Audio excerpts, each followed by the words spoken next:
Joining me now, Neil, stick with us if you can, is Democratic Congressman Steve Cohen of Tennessee. He sits on the House Judiciary Committee. Congressman, what is your first reaction?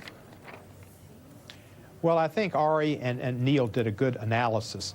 The fact is what is in this letter to us said, first, Mueller was not making a traditional prosecutorial judgment. Those are very interesting words. And then said, as you've well said, he did not draw a conclusion one way or the other on obstruction, does not draw that conclusion. It also does not exonerate the president. And when Rudy says it's better than expected, they must have been expecting worse. The fact is, the Judiciary Committee is the elected people's house. Bill Barr was not elected by anybody. Trump, when he was attacking Mueller, said he wasn't elected by anybody. Well, Bill Barr wasn't elected by anybody, nor was Rod Rosenstein.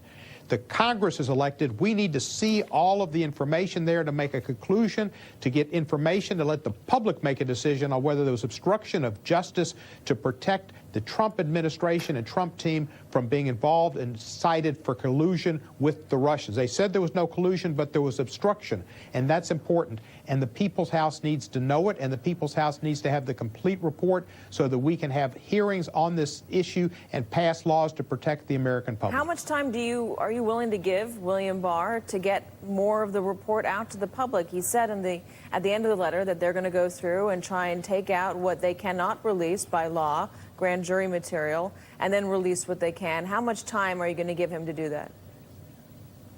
You know, as far as time to give him, I want to go back to what you said to Neil. I was never a person that thought Bill Barr was somebody to be listened to and respected. Bill Barr was appointed by Donald Trump after he decided that Jeff Sessions wasn't his Roy Cohn. He wasn't his ace attorney looking out for him, not for the country, not for justice. And Bill Barr was put in there for a reason. I don't doubt he went to a group like the Federalist Society who picked him his judges and said, find me a guy that'll be my Roy Cohn. Find me that guy, and Bill Barr's that man. For him to make this statement, Mueller wasn't part of it. He was going to do all this stuff with Mueller and Rosenstein. Well, Mueller wasn't part of that decision that says, we're not coming to a conclusion on obstruction. That's what Mueller said. They come to a conclusion that says, there's nothing there.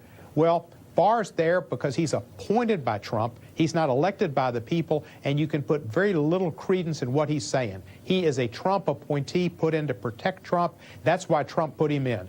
There is just too much out there for the American public to let this go. We need to get all the facts. There needs to be transparency. There needs to be a release of this entire document. And there's no sources and methods. A minimal amount that can be ferreted out in no time. There's grand jury material, though. Grand jury material is secret by law. It's secret, but it doesn't take long to do that. And the fact is, they could probably do that in a classified setting. What doesn't take they long could have a classified hearing. We are all classified. So you're going to ask to declassify that information, or are you going to subpoena the grand jury material to try and make it public? I'm not saying that. I'm not trying to make it public. I'm saying that the Congress can get a classified briefing from the Justice Department on what's in there, and we can know what the information is. We need to know that information, and we have classified standing, and we've been allowed. We hear all kind of classified material. This is no different. This is less important than classified material we hear about the Saudis and who killed the journalist and the Russians and you name it. We hear that. This is only it's classified, but it's to protect the president and his administration. Well, that's much less. The grand jury material is secret per the grand jury restrictions, but you can get a court order to clear that. Are you alleging, though, speaking in a broader way, are you alleging that there's a cover-up going on by the Attorney General? I think we'll know that better if we get to see the entire report and get to see the information from which he made his determination. Because without that, there is at least prima facie case that Trump had made clear he wanted his man in, his Roy Cohn. He appointed Bill Barr after Bill Barr wrote letters and articles that were consistent with what the president wanted to see. I think there is a prima facie case to be suspicious of any conclusions he draws that exonerates the president when Bob Mueller did not exonerate the president. He specifically did not exonerate him. And for Barr to do it, there's certainly reasons to find the data, to go to the best material, the best evidence, which is the entire report for the Judiciary Committee to look into to see what or whether or not there was obstruction of justice. justice. Will you be calling Bob Mueller to testify? Should he? Well, I won't be doing it. Jerry Nadler will be doing it, and I'll be right there supporting him, as I'm sure the entire Democratic team and the Judiciary Committee will. Will you ask Mr. Nadler?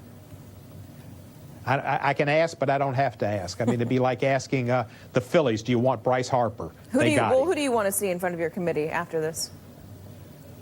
I'd like to see BARR, and I'd like to see Mueller both. Congressman Cohen. Congressman, thank you very much. I appreciate it.